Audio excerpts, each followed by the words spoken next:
Avatar 2: The Way of Water enters its second week at this point, and everybody keeps asking the same questions. Is it going to make money, or is it making money already? Well, you've come to the right channel for that, because nobody puts Hollywood through the business and financial lens of reality like we do here, and we're going to cover the Avatar 2, Avatar: The Way of Water box office right now.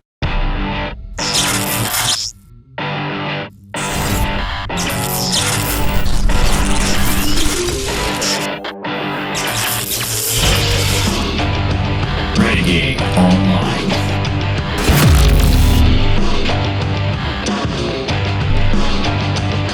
Well, welcome back, folks. Another great day here at Valiant Renegade. It's great to see all of you out there once again. Hope everybody had a Merry Christmas and is looking forward to a Happy New Year. And if you are like one of the many folks watching this video that have not yet subscribed, please take a moment and hit that subscribe button. Hit that like button, hit that notification bell, share this sucker out on the social medias, and of course, please do leave a comment below the video before you head out the door today. We've got a lot to discuss here. Everybody's asking questions about how well or not well, or whatever you may think may be the case for Avatar: The Way of Water. Now, on the surface, this movie is doing gangbusters, right? We're just about 11, 12 days into the run of this movie, at least as of the most up-to-date data that is publicly available. And we're going to cover that in just a minute. And it's already crossed the $1 billion mark, which is tremendous. And it still has a lot of legs left to it. And some people look at this and think, well, this movie's a huge success. It's doing fantastically. And they wouldn't be wrong. But the question that we always ask here is, does that measure of public success, just the gross receipts at the box office, actually equate to financial success for the studio and the distributor involved? In this case, that would be Fox Disney as the distributor and Lightstorm Entertainment and James Cameron as the production studio by and large, reminding everybody that this entire series of Avatar sequels was all contracted for about $1 billion years before the Disney acquisition of Fox. So this kind of comes in under the old banner. This isn't like a lot of Walt Disney Pictures that you're used to seeing. This isn't something like a Marvel title or a Lucasfilm title or a live-action adaptation of a classic Disney princess title. All of those kind of things are made in-house at Disney, whereas something like Avatar is kind of an outside source. That's Lightstorm. That's James Cameron's production house. So this is a little bit different relationship. And James Cameron, as we've talked about before, has alluded in a Variety magazine interview that this movie would need to be one of the top 3 or 4 grossing films of all time, somewhere in the neighborhood of that $2 billion mark. So we're going to try to explain that once again today and look at the updated box office numbers so you can get an idea of where this movie stands right now in terms of how much money has actually been returned from the theaters back to Disney Fox and in tandem with Lightstorm and James Cameron versus what the stated production budgets are or some of the production budgets we've seen mentioned in the trades. Let's take a look at the box office first. Now, these domestic numbers and the international numbers are through Tuesday to the best of our knowledge. Now, if you look at Box Office Mojo, the international box office is slightly higher. It's about $1 million, about $1.2 million higher, with the international box office closer to $713, and the total worldwide over the $1.03 billion mark. Again, fantastic run up to this point. There's a few things to consider. The last video that we did last week before Christmas, we were a little concerned about how the weekday performance was shaping up. But then again, how much of the bad winter weather here in the U.S. was really impacting that domestic box office? Well, we're starting to get some answers now. Let's take a look and see what they are. Now, as you've heard me discuss before, when we look at the box office performance, when we look at the weekend, opening weekend over second weekend drop, that's always a bit of a telltale sign. And as we can see here, on the second weekend, the weekend of December 23rd, which was Friday, December 24th, which was Christmas Eve, a Saturday, and Christmas Day on a Sunday, you actually probably couldn't ask for a worse lineup for the Christmas weekend to happen like that, because that really does soften the box office. But even still, and compounded by the fact that there was a major winter storm that covered most of the U.S. in the middle to latter part of that week, this movie still only had a 53% drop-off. Now, that's not amazing, but it's not terrible either. It's not in line with what we usually see from Marvel Cinematic Universe movies that usually exceed 60 to 65% in many cases. But when we look down, let's look at what has actually happened since then. And not to mention that Christmas Eve is one of the worst days to ever have a movie at the box office because nobody goes to the movies on Christmas Eve, with very rare exception. But look at what's happened here. We got that second Monday on December 26th, which was a federal holiday since Christmas landed on a Sunday. 11% higher than the previous 11% higher than the previous day, and almost 100% higher than the previous Monday, going from $16 million on December 19th to $32.2 million on December 26th. That is astonishing. And it didn't stop there. And this is what's giving me some cause to celebrate here for this movie. It's picking up a trend that apparently was very much hampered by the weather here in the U.S. late last week. Look at Tuesday, the December 20th, the first Tuesday. You got that typical Tuesday bounce, that discount Tuesday bounce where it went from $16.2 to $18.2 million. But look here, you didn't get a Tuesday bounce this time, but no surprise. The same thing happened with Top Gun Maverick on its first Monday compared to its first Tuesday. There was no discount Tuesday bounce because that first Monday was a federal holiday. That first Monday was about $33 million or so for Top Gun Maverick, 32.2 on the second Monday for Avatar 2, $24 million. $24 million on that second Tuesday, significantly higher, 32% higher than the first Tuesday. So what that means is it looks like that weather did tremendously impact the previous week, and everybody that couldn't go to the theaters in the northern part of the country, great swaths of this country, as a matter of fact, that kept people home with high wind advisories, rainstorms, snowstorms, all kind of bad stuff. That pent-up frustration is showing up this week. That is exactly what I was waiting to see, and it looks like it's happening at this point.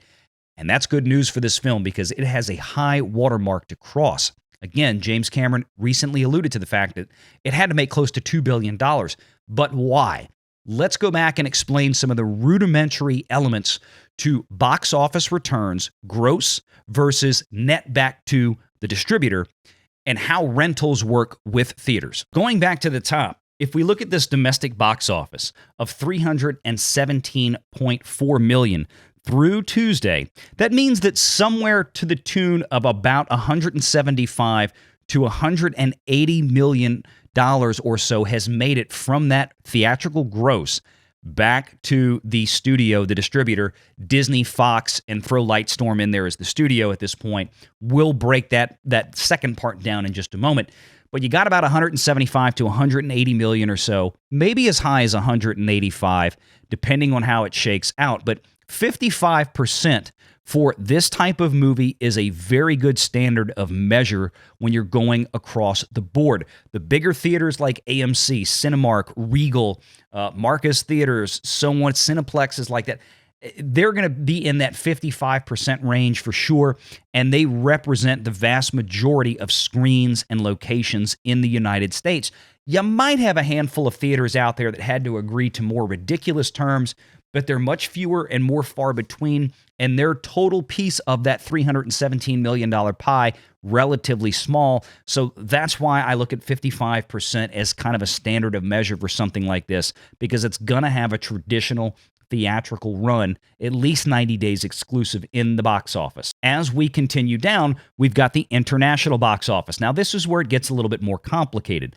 Of that international box office, about 110 million of that, 711 million, is China. Throw that aside for a second. $600 million in international box office return. Again, being slightly generous, giving it 45%, because we know that recently those figures have been closer to 40% from international box office returns because of the foreign currency drag, where even in 2018 and 2019, record years at the box office, the average quarterly returns throughout those years from the international side was 43%. So again, giving some deference to this film for being such a big blockbuster and call it 45%, that means we have another chunk coming from the international box office of about $270 million. So about $175 to $180 million from the domestic, $270 million from that international.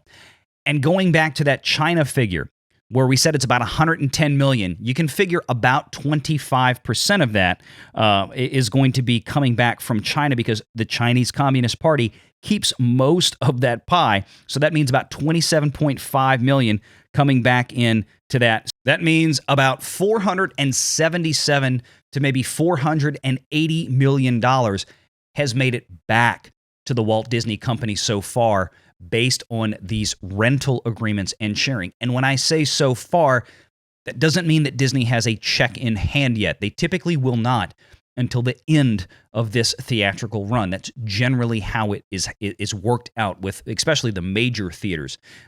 These terms are paid upon settlement, because with movies like this especially, a lot of times you could find performance bonuses in there where if they reach certain milestones, that they will be paid an extra 0.5% or 1% or something more and beyond. Details like that are more difficult to come by, but as we've analyzed a lot of the financial reports from theatrical companies like AMC Theaters, we kind of know where they're going with this. Now, to that end, we also know that according to a lot of Hollywood trades, we've seen some fluctuations in the figures on this film, which we discussed in the previous video related to its production costs.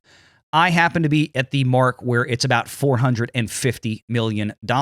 We've seen some on the $360 million side and some as high as approaching $500 million. I think part of that is that they're getting different reports from the studios on what was spent based on how much they're allocating from the upfront costs. They have to amortize some of these studio builds and digital builds and different things that are going to be used throughout the series of sequels. And they're pushing more of those amortized costs up front into this film, which would make a lot of sense. So realistically, to get this film shot and done and to the screens for you to see cost about $450 million. And then you have marketing costs on top of that, which assuredly for a film like this is probably another $300 to $400 million, which would not be unheard of for something like this and would not surprise. That would put the numbers exactly where James Cameron alluded to of being a top 3 or 4 film of all time just to break even. That's where we would come up with the $2 billion figure, because if $300 to $400 million of this comes from China at the end of the day out of that $2 billion, and another 1.2 billion or so comes from other international markets, and then you wind up with maybe 500 to 600 million. I think this movie will at least cross 600 million here in the US. But if you figure overall, it gets right around that $2 billion figure. That would get it comfortably to a break-even point, maybe even making a little profit, because Cameron is probably also talking about splits that happen down the line, because as this is a Lightstorm picture, and Disney Fox is basically acting as a financier and distributor, their payment terms are going to be a little bit different than an in-house Disney film like we discussed earlier. Usually, if you have a film that you have to contract a distributor like Universal or Sony or somebody along those lines to market that out into theaters, they're going to take 30% of what they get back from the theaters themselves. So if a movie makes $1 billion and $500 million of that makes it back to distribution, distribution is going to take about $150 million of that 30% of the $500 million, and the rest would go back to the studio to cover production costs. That's probably what's going on here based on what James Cameron said, because again, as I remind everybody, even though Disney makes all of their stuff in-house typically, this is not a typical Disney film. This was put under contract before Disney came around. This was put under contract with Fox and Lightstorm Entertainment and James Cameron. Different game. So at this point, what you really need to understand about Avatar is where it is now and where it's going. It's on a very good pace. It's got the rest of this week into the New Year's weekend, and then all through January with very little competition to speak of. I think this movie will make it to that break-even point as of right now. I think this movie will get at least around $1.8 billion and probably also break that $2 billion threshold. Now, where it goes beyond that is still difficult to tell, because this movie actually has a set of legs on it. It is not like an MCU title that does 50% of its business in the first 5 days. We are still, at least at this point, just probably hitting that 50% of total business threshold, and we are 12 days into the run, which is a big difference than just 5. And if you don't believe me, go back and look at the box office for almost every single Marvel Cinematic Universe Phase 4 title.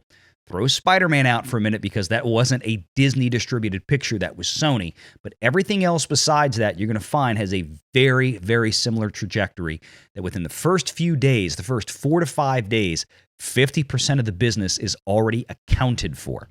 So, let me know what you think in the comments below. I hope this movie will actually become a success. Disney really needs a financial win at this point, even if they just break even at the box office, which sounds ludicrous to say that $2 billion would be a mere break even.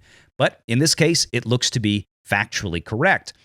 But they'll still make money on merchandise. They'll make money on the back end, I'm sure, in PVOD sales. And this is not a movie that's likely to wind up on Disney Plus, unless, as I mentioned in the previous video, that Disney strokes one of the biggest, fattest checks ever from Disney Plus over to Lightstorm Entertainment to make that happen. Good to see you. Hope you have a happy new year. Make sure you hit that like and subscribe button if you're not already subscribed, of course. And please hit the notification bell for future videos. Look forward to the comments, and until next time, take care.